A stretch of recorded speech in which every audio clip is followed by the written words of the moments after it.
Hello, welcome to the Evolve Vets podcast. I'm Anna. And I'm Bethany. Together, let's stop revolving and start evolving. Hey, Brie, welcome to the Evolve Vets podcast. We're so happy to have you. Thanks for having me. Excited to be here. Yay! That's so awesome. Okay, so first let me start by filling everybody in on how we met. Okay.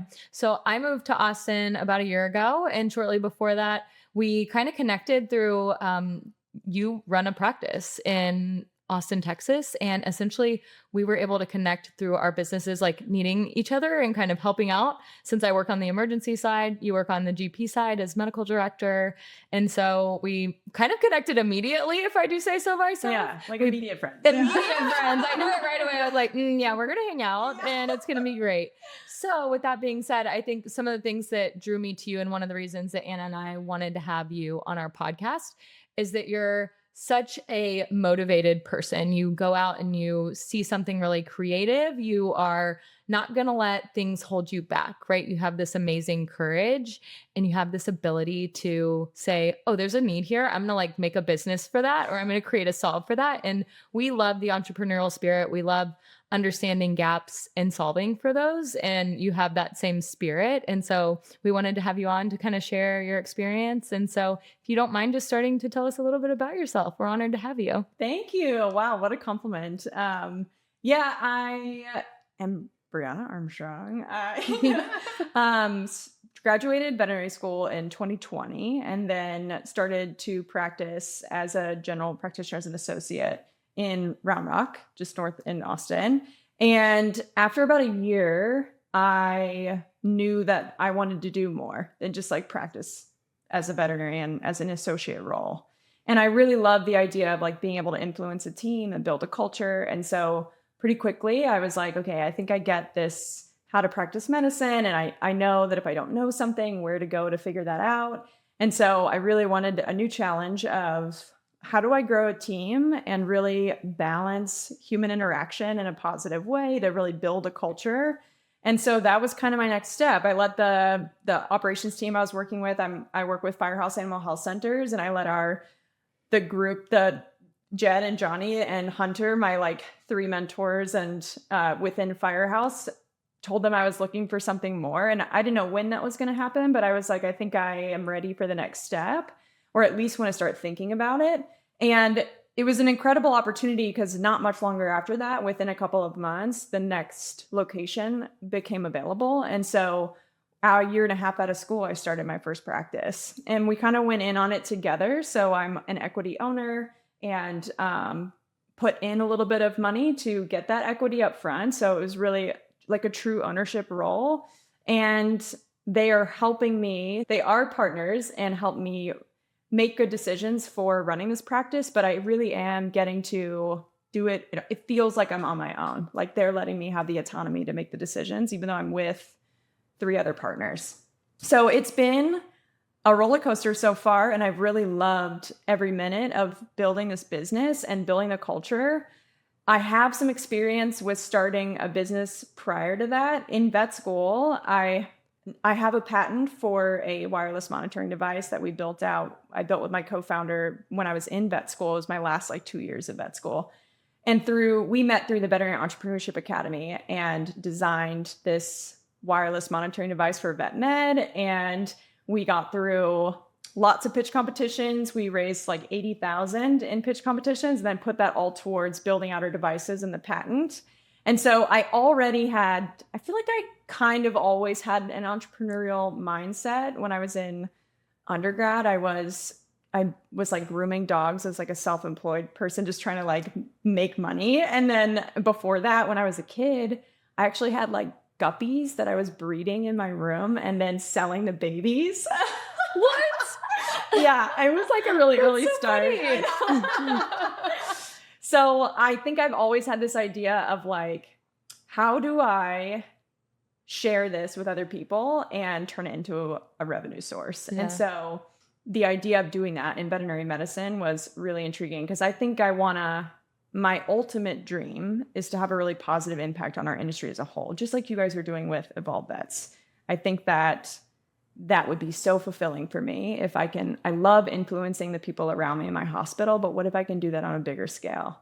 And so I don't know how that's going to happen, and I'm working towards that, but hopefully through experiences like this, I'll get one step closer. So that's kind of where I am right now. I'm also involved with some different advisory boards. I am involved. SkyPaw's kind of dissolved, and so that's not really going anywhere anymore, but I am working on some other startups that I am excited to be a part of. So I'm still, trying to figure out, just following my heart with like what I'm excited about and making time for those things. Ooh, we love that. Can you tell us how you kind of decide like what you get excited about and how to say yes to those things? Yeah, I think it's definitely more of a feeling. So whenever I'm thinking about the next opportunity, and this has gotten hard. I used to, in undergrad, I would have given you a different answer, which is like, just say yes to everything because you don't know what that opportunity is going to bring you. And I think earlier on, when I had more time and more bandwidth, that made a lot of sense. And it built me a lot of connections that are helping me today. But now, time is so precious, and I have to be, as things get bigger, the things that I'm working on, you really have to start being more selective about who you're spending your time with, what you're saying yes to. And so when it comes to business decisions and like what I'm going to get involved with, and that's like everything that isn't extracurricular for me, right? It's, am I excited to work on this project? And it is just a feeling. I had another so I have Choose People Love Pets, which is the veterinary podcast, but I also had another podcast called Big Dink Energy, and it was about being child-free. And that was really fun at the beginning, but we literally just called it quits because I have decided that it wasn't exciting me anymore like it was before. And I think that's something else, that it's okay to say yes to something and then decide later that it's not as good of a fit as you thought it was going to be. But I would have regretted not doing that. And I learned so much about podcasting that has helped me with some of these other things that I'm working on. So I've never regretted trying something. And I try to follow the feelings of like, this is something I'm interested in. I'm like excited talking about it. This is definitely something that is driving my energy. And then if it starts to suck my energy, I'm like, that's a no. We got to give it up. So, but you got to be kind to yourself when you're making those kinds of decisions. Because I think it would have been easy for me to be like, this podcast failed and we're giving up, right? Like I could have had a lot of negative self-talk, but I think my perspective is like, I learned so much, just like with SkyPaws, and then I get to put that towards, whatever else comes along in the future.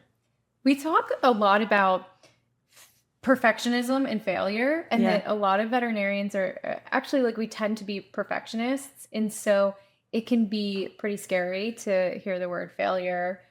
Maybe it's a medical mistake. Maybe it's like a job that you get into that is no longer fit for you, anything like that. But can you speak to how you got to a place where you're okay with trying something, starting it, and then calling it quits after a while and learning from that? How did you get okay with that? Yeah, I was just thinking about this the other day, that like even in vet school, we're trained to not, make the best decision, don't make mistakes, your patient's life is on the line, right? And so it's kind of like drilled into you all through vet school that like you need to be as good as you can and try not to mess up. I think for me, when I was 11, I'm from New Orleans, and I went through Hurricane Katrina, and I literally had never thought about how I probably got into this mindset until probably a week ago. So this is something I reflected on recently. And I really think that when I went through Hurricane Katrina, there was so many people around me I was so privileged because we got out, we were fine. Our house did not flood. Some of my family did. And there were thousands, tens of thousands of people who lost their homes, people who died. And at 11, I saw really clearly that my circumstances were not what everybody else is going through. Like all of a sudden, what's happening in the world was kind of like the door was opened. And it changed my perspective on what I should be so grateful for. And things could be so much worse. And what's the worst that could happen? the fact that I have the opportunity to try this is something I can be thankful for, and I should go for it. And even if it doesn't work out, at least I got to try. And other people don't get to say that, right? And so I think that's where that kind of mindset stems for me, is this idea that like, things could be very different. And I'm grateful to be a veterinarian. I'm grateful I got into vet school. And if there's an opportunity that comes up that I want to give a go, like, other people would probably kill for something like that. And so I try to keep that in mind. How do you get the confidence to start, like just to start, right? Like, because with podcasting, you've never podcasted before, and there's a lot that you probably didn't know how to do when you started. And sometimes we find that women will tend to wait until you know how to do all the steps to get you to the end result. But you have a lot of confidence in just starting and figuring it out. So I want to first say that I'm not always like super confident going into these endeavors, right? Like when I first started the hospital, I didn't think like I definitely know how to do this, and I'm just gonna like, it was a lot of, we're gonna figure it out together.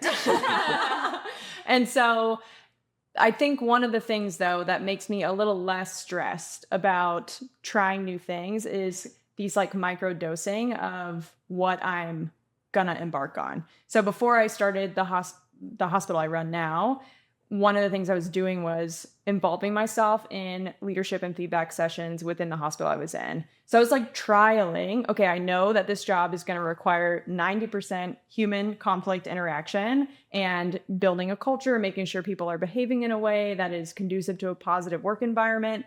And it's going to be a lot of me holding people accountable. And do I like doing that? Is it interesting? And does it make me feel fulfilled when I go home at the end of the day? And so I was asking to be a part of those conversations so that I could start practicing what I was going to be doing. And as I was playing with what it was going to be like to be in that role, I started to say, okay, like this isn't as scary as I thought it was going to be. Because I wasn't not scared, right? I'm not like so comfortable the first time I'm giving someone feedback. My heart is racing. I feel like I'm doing something I am doing something for the first time, but it's like I'm having a micro panic attack. Like you're like, you want it to go well, and you're just hoping that your intention comes through and you're communicating well. And so it's all stressful. But I think if you can be in the mindset of this feeling is temporary and I'm going to get through this. And at the end of this, I'm going to have learned something, and I'm either going to enjoy this or like it enough to pursue it further, or I'm going to stop. Then give yourself the grace to like just experience it. Then you can decide if it's something that's worth putting in more energy and effort into. So I feel that I get confidence because I'm willing to trial small things like that to make the bigger steps seem less scary. It's a great answer. Yeah, thank you. Yeah, we love that.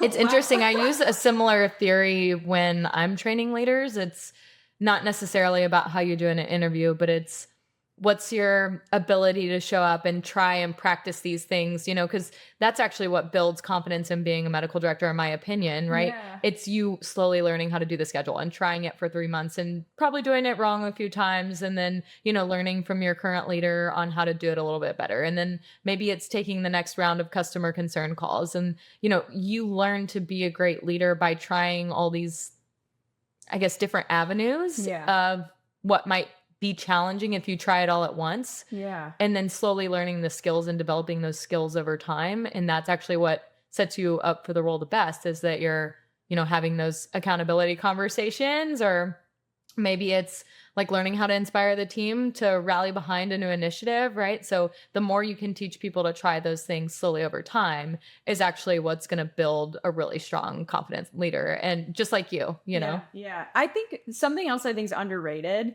is who you're surrounding yourself with. So if I was in a company where I didn't feel supported, taking those steps, even asking the question, like, I want to be more involved because I'm interested in pursuing this. Like, maybe I wouldn't have even done that if my mentor was a jerk, right? And so I think something that I've learned over time is who you're choosing to put yourself around it's going to make or break everything that happens from that point forward. So making sure that you're saying yes to being around people that are going to build you up, make sure that your friends are the kind of people that are going to support you, that are going to be there when you need advice and things like that, and going to be the kind of people that you want to ask those questions with. And if you're with people that are going to build you up and support you and are on the same page with you, it's going to make a world of a difference.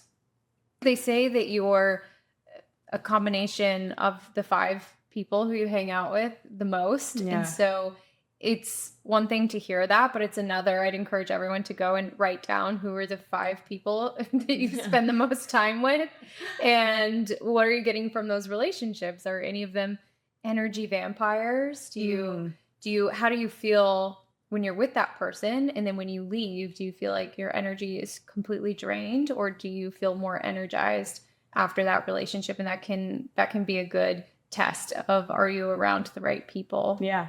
I use that for hiring too. Yeah. Good advice. I'm curious about your journey. You've talked about becoming a leader a year and a half out of school, starting your own clinic with partners alongside you. I asked this question because I've been in this scenario. So I'm curious, have you ever gotten, I guess, judgment from other people around your age and like the things that you've been able to accomplish? For sure. I think sometimes I've even had one person, they were like, "You're the medical director? Like you own the practice?" And I was like, "Yeah, me." But I think that the few times that's happened where it was like disbelief, it's not about what people who I don't know and who aren't like big influence in my life, like it doesn't matter what they think. And I think I had to learn really on in my veterinary career that like I didn't need everyone's approval. And as long as the people that I care about and the people that matter to me think I'm like appreciate what I'm doing, and I think it's good enough to support it, then I'm doing okay. And it's a lot of like inner, like, am I happy with what I'm doing? Do I feel good about this? And this goes back to like letting go of the things that don't make me excited, and then hanging on to the things that I'm like, okay, this is going somewhere and I love this and I want to be more involved. So I graduated in the heat of COVID. And one of the things that happened that I was exploring the other day with, I think it was you actually, Bethany, was that we had so many clients. Like when I graduated, there's probably like when COVID hit, a week of time where we were like, what's going to happen? And are we even going to have a job? And then the next week hit, and it was like everybody came to the hospital, and we were so busy for 2 years. It just was nonstop. Everybody who's listening to this, that's a veterinarian that was a vet in COVID, knows what happened, right? And not sustainable for years on end, but it was awesome for me because I was like, I'm a hustler. Like I loved seeing a ton of pets and like producing as much as I was. I was like a top producer within my first year in Austin at Firehouse. And it gave me the privilege to be able to say that if someone had an issue and I felt I did a good job, I don't need them as a client because my entire schedule is full. And so there are times you get reviews where you do some self-reflection. Maybe you ask your mentor and you're like, okay, here's what happened. What do you think? Should I take this feedback? Because sometimes people say stuff and you're like, that's crap, right? Like Yes. We're not going to listen to that. And then sometimes people say stuff and you're like, okay, I should probably listen to that and tailor my future conversations so that I don't make people feel that way. And for the people where it was not worth my time to consider the feedback that they were giving, it was a lot easier for me to put up a barrier and be like, I don't need to receive this. And there's 10 more people who would like to be here and you're in this room with me besides you. I wonder if I had graduated at a different time, like right now, have days where it's so slow that like we're doing TikToks because we have the time to do it. And so if we were in a different time and I was like, I need every person to like me so I can produce my base, or like, because I want to make a bonus. I'm very financially driven. So for me, it was like a game. as long as you do high level medicine, like you're going to produce, but you need clients in the door to do that. Right. Right. And so then maybe my mindset would have shifted a little bit more, and I would have been more willing to subject myself to things I didn't need to listen to because I felt like I needed to. So that's my PSA to like vets that are graduating right now is, it's sometimes you're going to feel like maybe you need to get them in the door and like need to bend over backwards. But if they're rude, like I think it's worth putting your foot down even still, even if you feel like you need the clients, because I'd rather be serving people that like appreciate the amount of emotional and work we're putting into taking care of these pets than to be subjected to people who are just like ready to make your day suck. Yeah, for sure.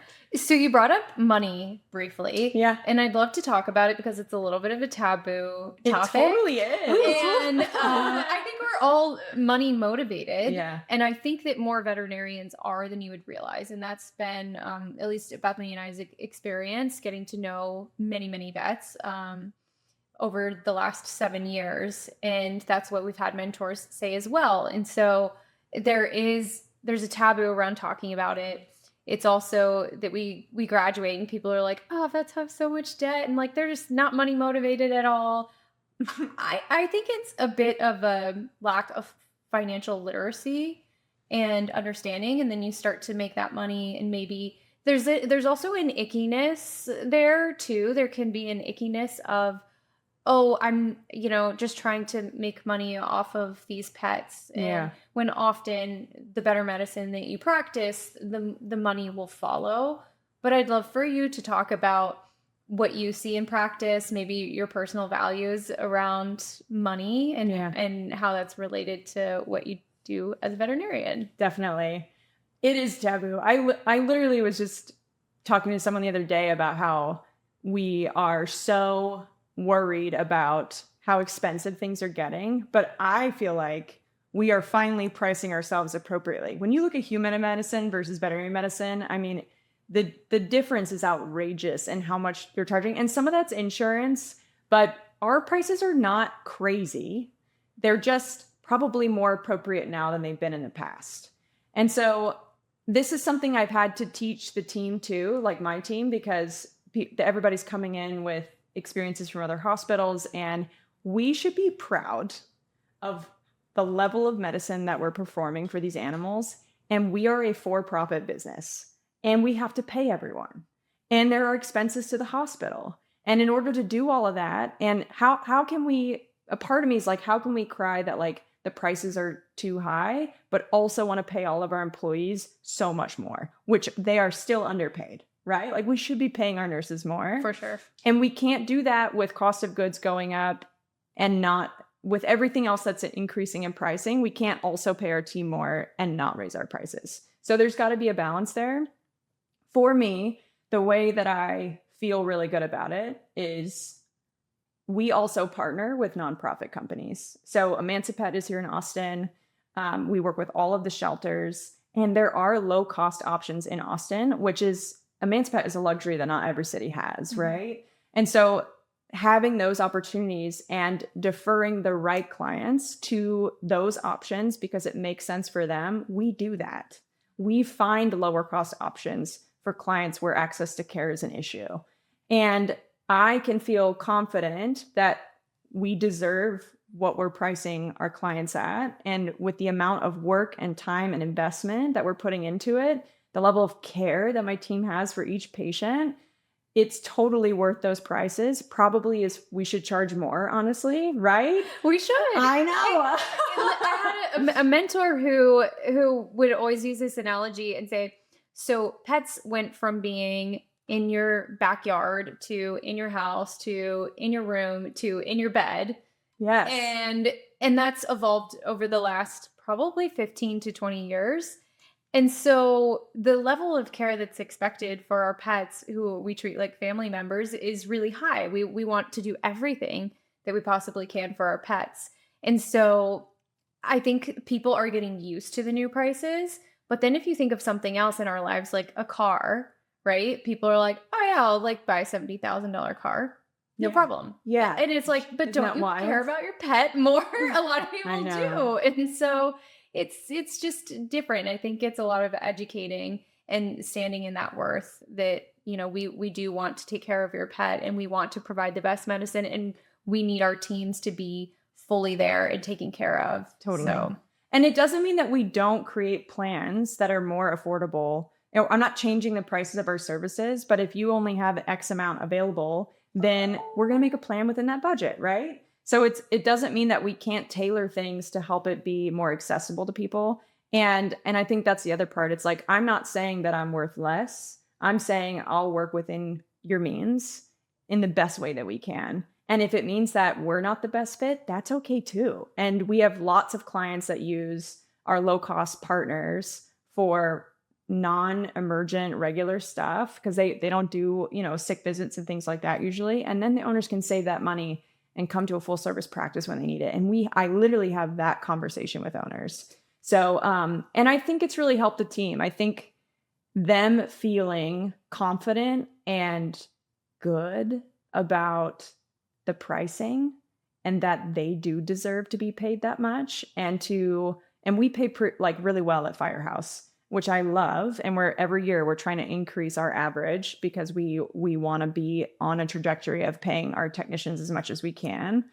And that comes with it that they should be proud to say that yeah, these services cost this much. And it's because we're doing really, really great work.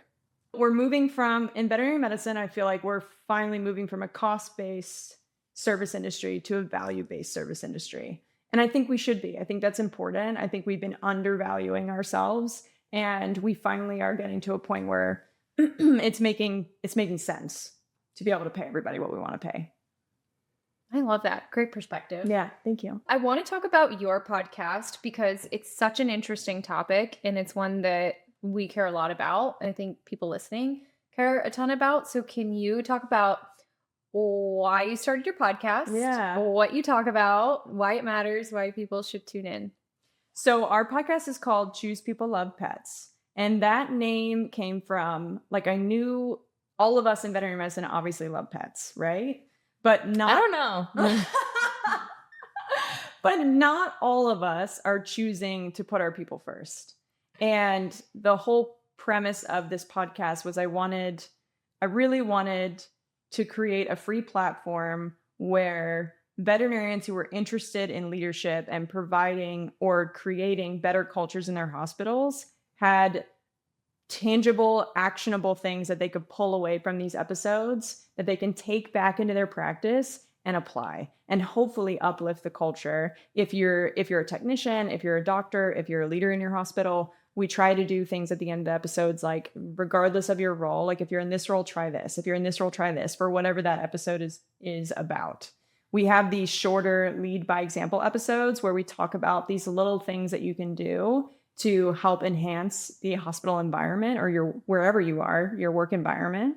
And then now we're adding in these long form interview based episodes to kind of expose veterinary professionals, specifically veterinarians, DBMs, on what options are out there for someone with our degree.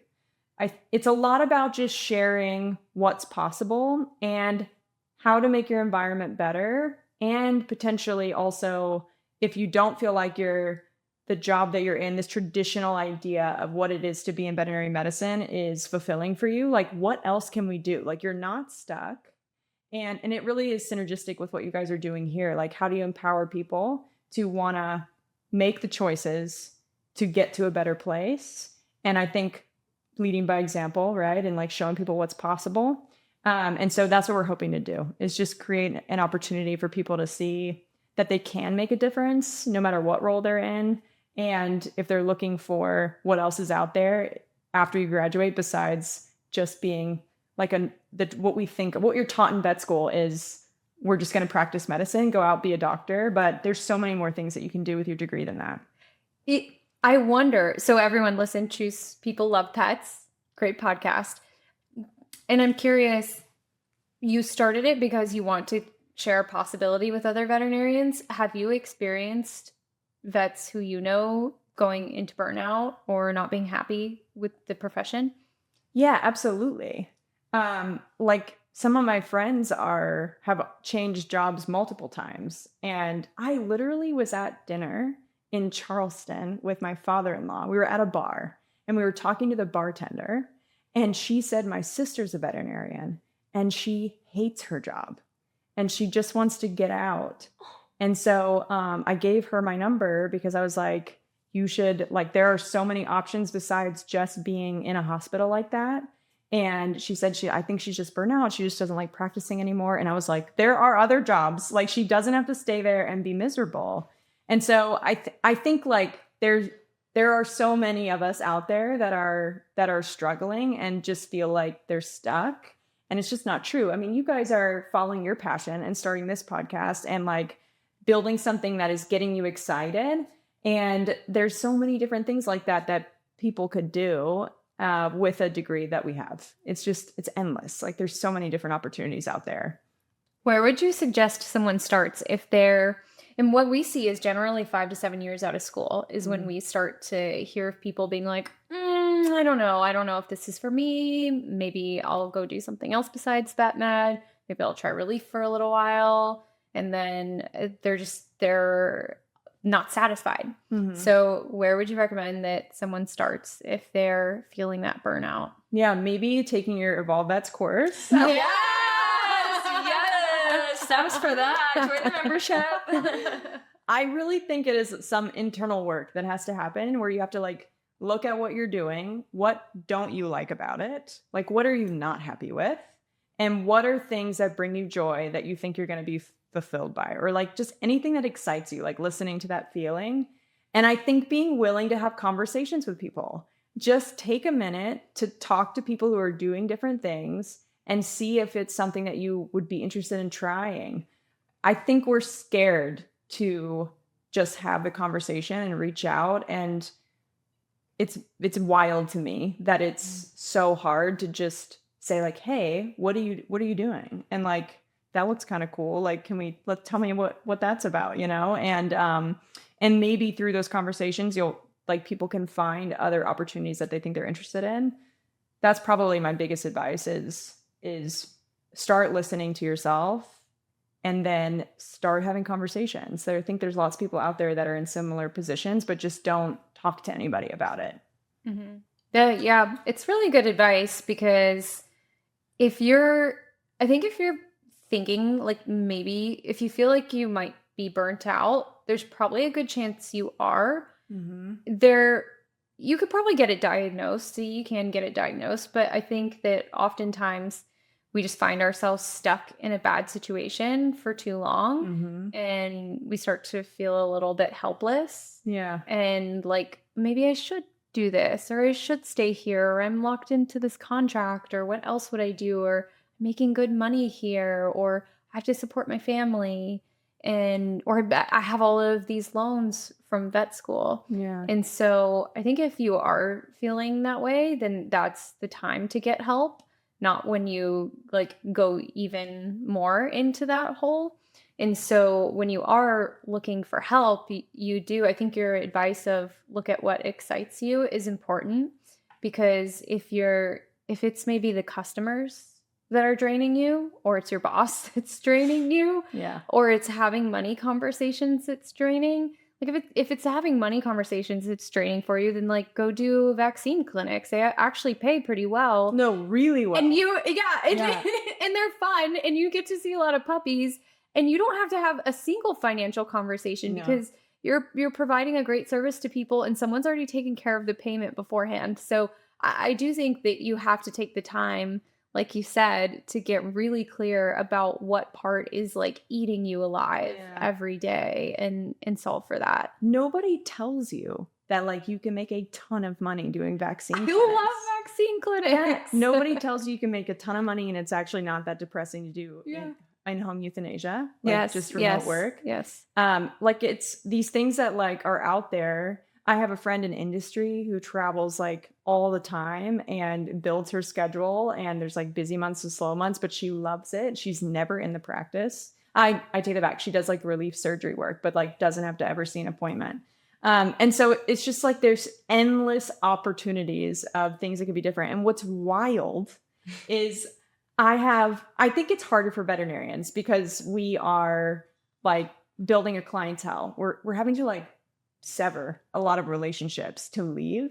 So I do empathize with like, it is not that simple to just be like, I'm going to leave. Now, it could be, and you definitely can get a job anywhere, right? Like it's not hard to find another job right now. So like of all the times to change, like now's a great time. But I've seen even technicians that are like traumatized in their hospitals.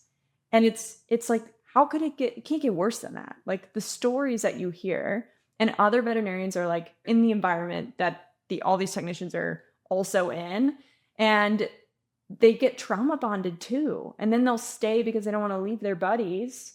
And it's like, at some point you have to choose you and do what's best for you. And hopefully other people follow suit. And usually that is what ends up happening when someone's brave enough to do that. And hopefully, people need to choose them.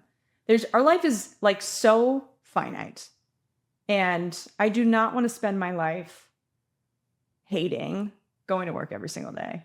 And I don't want it to feel like work. I want to be there and enjoy it and like enjoy the things that I'm doing. I do a lot of different things that are technically work, but I love all the different things, right? And it's like I'm energized, wake up in the morning, I'm like excited to go do those things. And if that's not how, imagine, maybe you guys have been in those situations, but like drained and not wanting to even show up at work because you hate the people you work with, like that sucks. And it is not the only option.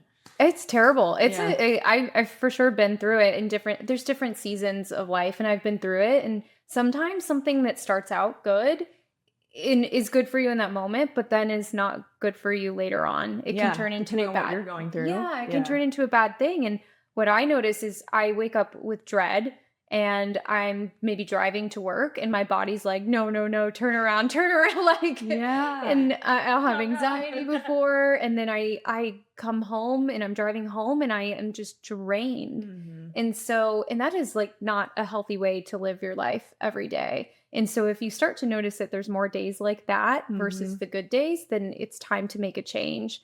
And it can take a little while. Like you might be hurting for a little while, but just make sure that you're making plans to make some sort of change into something better, because you don't have to be that way. And what we want to share at the Evolved Vets is there's a lot of talk about burnout in vet med. And it's like, how can we survive? And that's really the goal. The baseline is so low. It's like, how can we just survive? Literally the industry. School, and they're like, you're going to get out. You're going to have a ton of debt. You're going to be sad. You're probably not going to like your first job. Most people don't get great mentorship, but like have fun. Like good luck. Good luck, tease. Yeah. Like orientation in vet school was like, someone's going to kill themselves, probably. Yeah. Yeah. And you're all going to be depressed, but you're depressed together.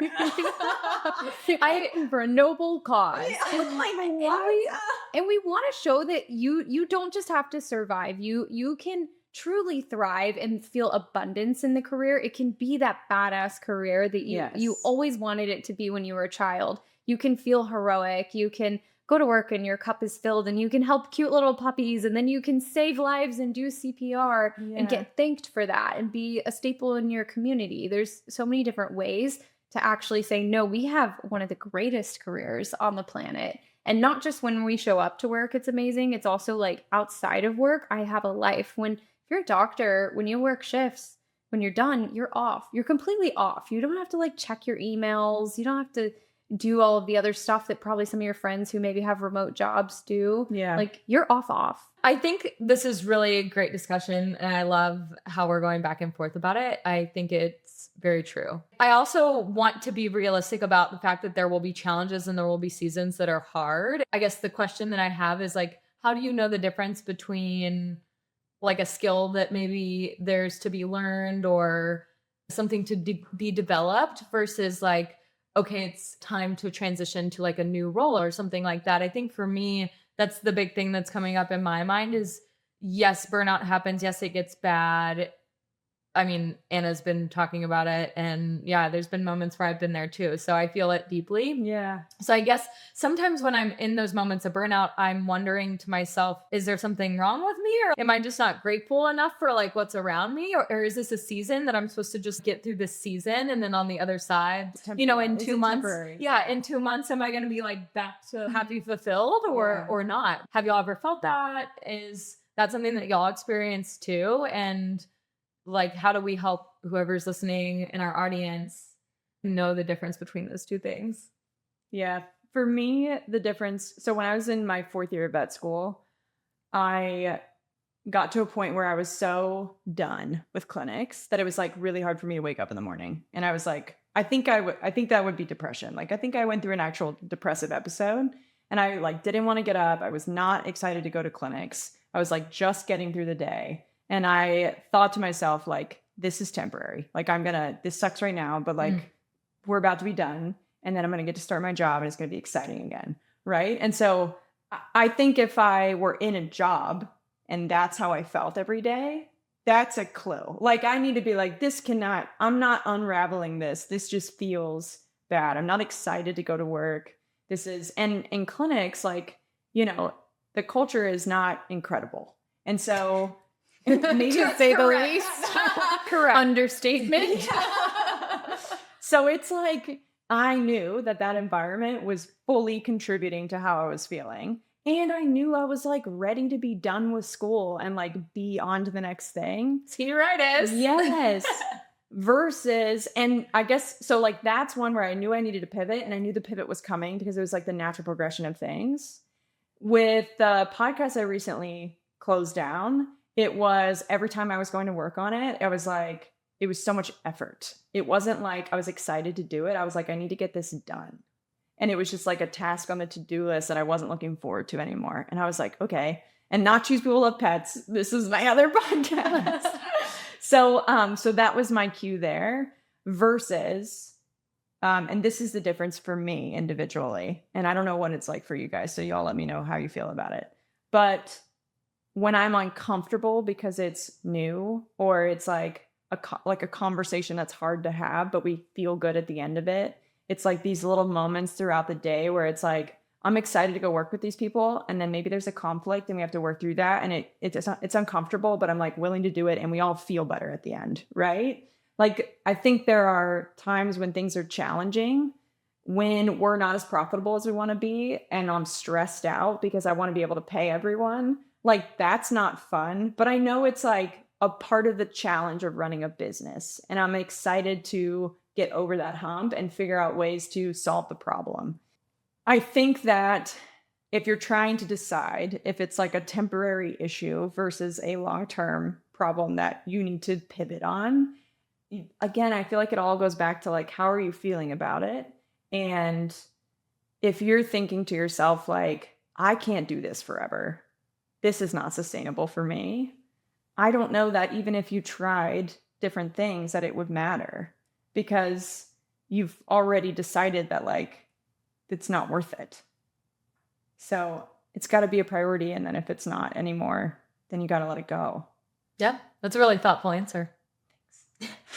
It's good advice. I mean, do you have anything you want to add? Yeah, I think the timeline for me has been sort of the guide. If I'm going through something that I know is temporary, like I had to take on an interim role when I was chief of staff, because we had our leader of med ops who left, and so I was doing VP of med ops and I was doing chief of staff role, and we had all these other leadership changes that made it just pretty lean on the medical leadership side. And this was a period of about 6 months, and I was learning all of these new skill sets, and then I was doing 2 different jobs. And that was really, really hard. And every day was it was so full. I remember even if I was, visiting my in-laws, I would just be on the phone the whole time, or I'd be like messaging someone. It was a 24/7 job. Jeez. But I knew there was an end to it. And so it's like, okay, well, I can, help out in this time of need. I can learn some new skills, and there is an end in sight. So that was bearable. And then so I would say overall, if you're working hard on something, and you know that it's going to end soon, like school, then it's bearable, right? Because you know a change is coming. But if there's no change in sight, or you're not sacrificing or working hard to learn a new skill, or maybe you're taking a class at the same time that you're working and you're learning ultrasound, whatever it is, and so you're having to dedicate time, and that's really tough. I think that's different than if you were just waking up unhappy because you're just doing your normal job every day. Yeah. Surviving and not thriving. Yeah. And we want to avoid that. One other thing I'll say about this is I keep going back to like, be willing to have the conversations. And if you're not sure what category you're in, or like what's going on, why you're feeling a certain way, talk to the people around you about it. Talk to other veterinarians, talk to your friends, because chances are we've all felt that way. And it can help you decide if like it means career change, or if it's like something that you can work through. There are probably resources out there that you don't know exist that can help you get through that stuff, or at least feel less alone because you've like been willing to have those conversations. I have seen a few times veterinarians just make decisions really quickly, or they've been thinking about it for a while, told no one, and then change course. And it can be as disruptive for them as it is for everybody else, but they also haven't really like explored what the options could be, and then have struggled alone for so long.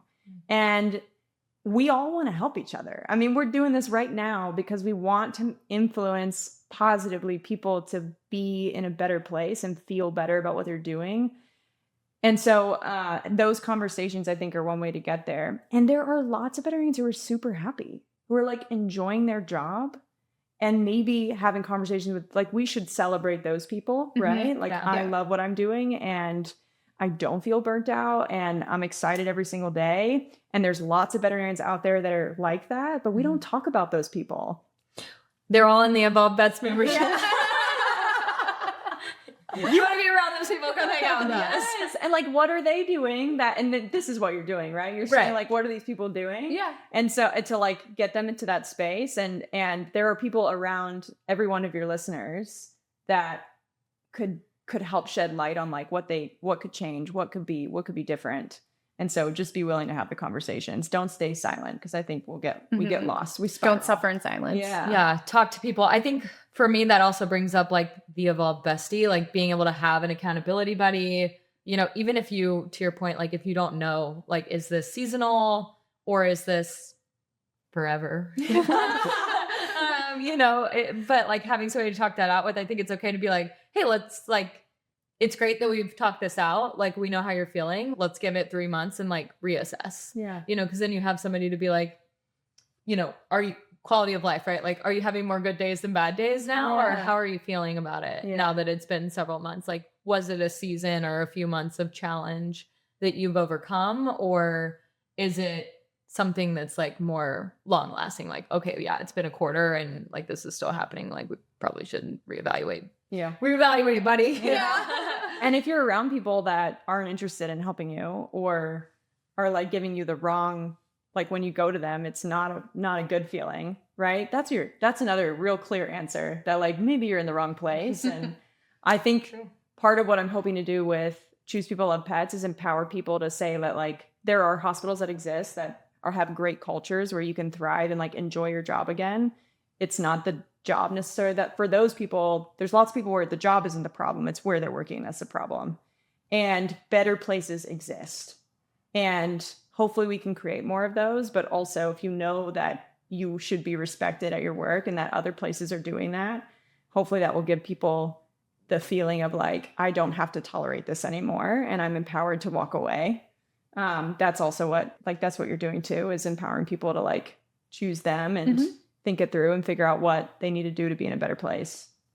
So Bri, we end our podcast by asking, what advice would you give to young aspiring female leaders in vet med? So do you have anything you'd like to share? I think my best advice is to put yourself out there and be willing to talk to people. I think, and that's kind of resonated throughout this conversation, but I don't think I would have gotten to where I am today so far. because it's early in our career. So like, It is. who the heck knows where we're going? Hopefully Up into the right. Sky's the limit. Space. unlimited.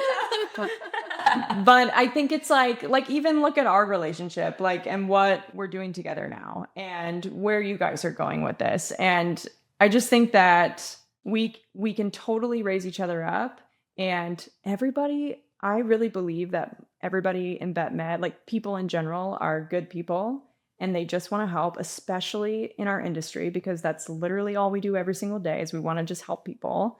And if you have an idea or you're feeling a certain kind of way, like, talk to people about it and be vulnerable, and you'd be so surprised where that takes you and like what opportunities can come from that. And you'll feel better.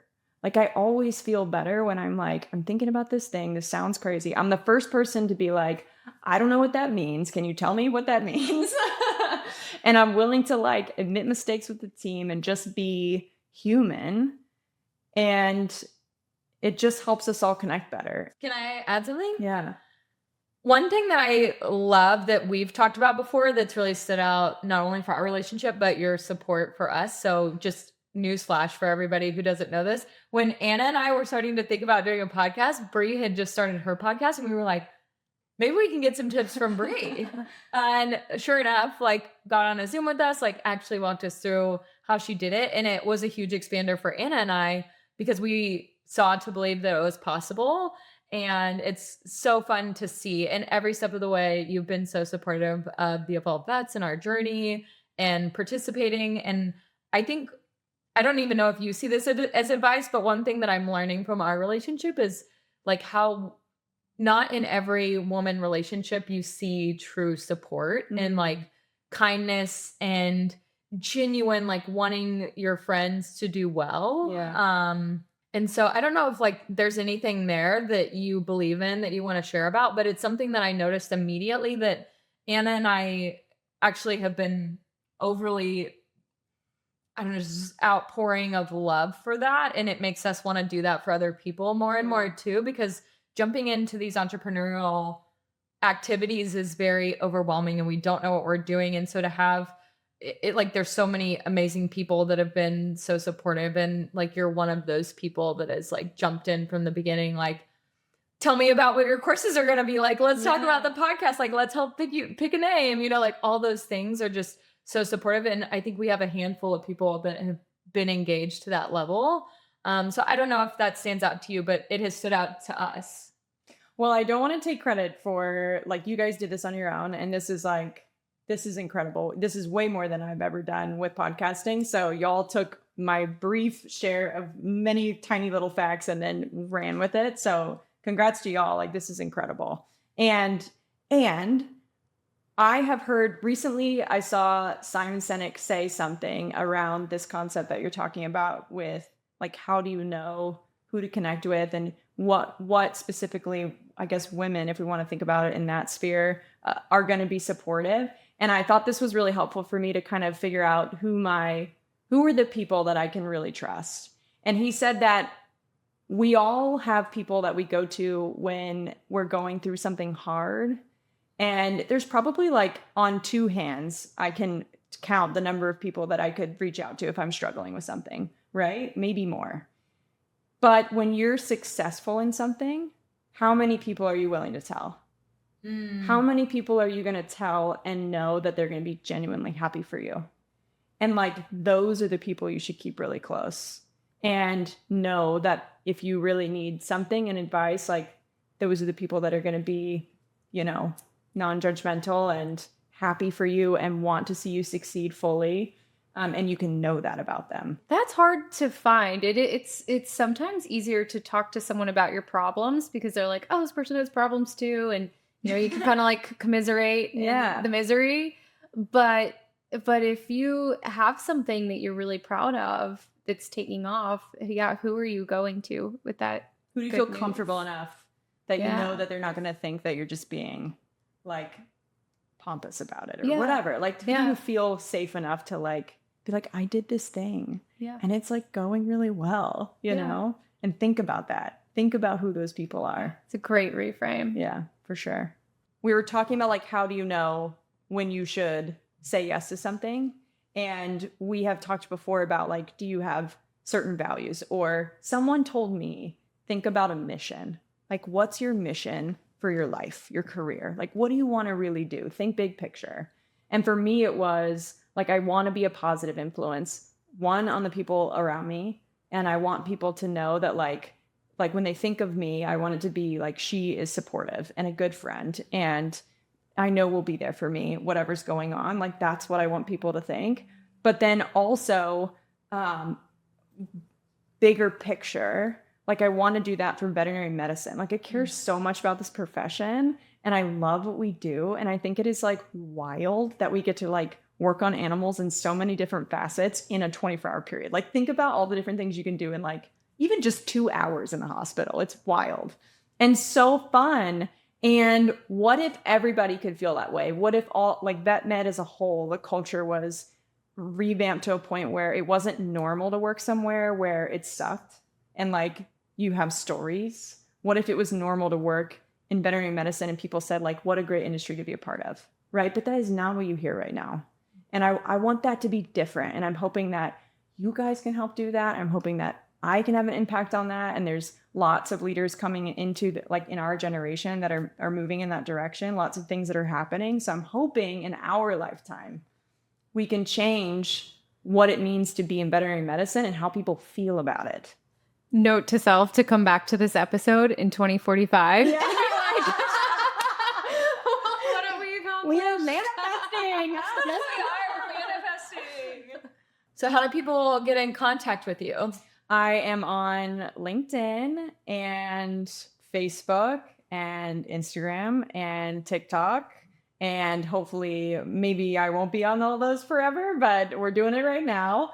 And Choose People Love Pets also has an Instagram and a LinkedIn. You can listen to us anywhere you get your podcasts. We release every other week. And yeah, I'm also happy to give my email out if anybody is reaching out and like, you know, I want to be helpful in any way that I can. So happy to talk. Yeah. Reach Happy out to to have those conversations. Just Yes, talk let's to have people. it. Just talk to me. I wanna be your friend. I know. It's Yeah. so fun. Awesome. Well, Bri, we've had so much fun hanging out with you today and getting to interview you, getting to see your awesome entrepreneurial spirit and your leadership style, really trying to lean into creating a brand new culture for vet med and transitioning this mindset from survival to thriving. I love it. And thank you for being here with us. Thanks for having me. This was so much fun. Yay, we had fun too. Yay. Until next time, let's stop revolving and start evolving.